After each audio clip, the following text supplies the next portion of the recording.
Thank you, Mr. Chairman, and my thanks to the to our witnesses here today. Secretary Hegseth, General Caine, thank you from the bottom of my heart and on behalf of this committee for your service to our nation.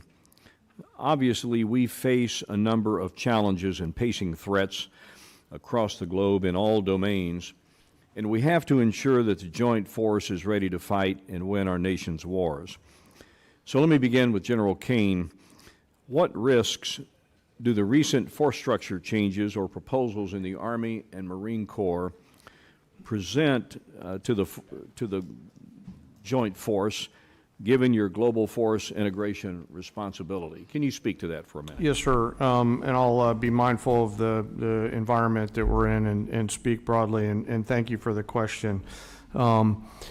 You know, we are having to make some difficult choices to pivot some of the combat capability that we have now to the combat capability that we need in the future.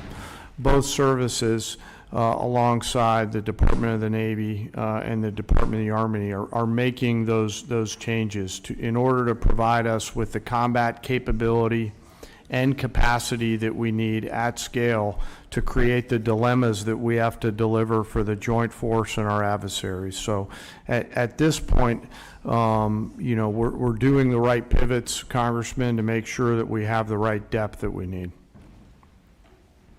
Secretary Hegseth, both of you understand the unique value proposition that the National Guard provides the joint force, having served.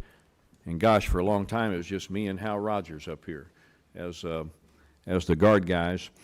So it's good to have some company. As we're looking to be efficient with federal dollars, I always kind of believe that the Guard and the reserve component structure in general brought what I called value to the force. That I realize it's probably not at the same level of proficiency that the active duty counterparts might have, but they bring value to the force. And when we need to surge responsibly and quickly, then the Guard and Reserve are certainly at the ready to do that. My question is pretty simple. Can you both commit to ensuring that the National Guard component is resourced and equipped properly to meet not only today's operational demands, but those in the future? And I ask this question having had experience back in the day when the National Guard was more or less a reserve force, and it was only after 9/11 that we began to use the National Guard in a truly operational form. And I thought it did a lot of great things for the Guard. I thought it brought value to the force, and I worry sometimes that we may, you know, pivot back to the time when the National Guard is relegated to more of a reserve structure rather than able to surge with our forces in a moment's need and be able to deliver combat capability and combat service support capability when needed. Can you speak to that, Secretary?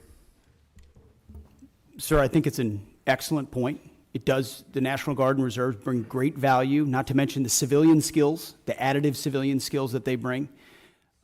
Completely recognize the shift that happened after 9/11. I was a part of that, as were many people in the Guard of our generation. I think we're entering an even another phase, especially under President Trump with his focus on the homeland, where the National Guard and Reserves become a critical component of how we secure that homeland and apply those civilian sets across the spectrum.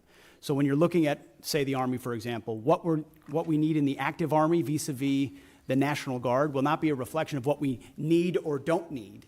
It will be a right sizing of where that particular application would be best used. And the National Guard is a huge component of how we see the future, sir. General Caine.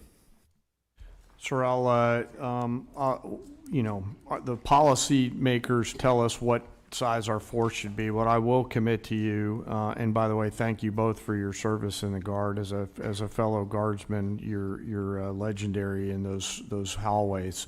What I will commit to you is that I'll make sure that the voice of the Guard is heard at the policy level, pursuant to my job as a chairman. I yield, Mr. Chairman.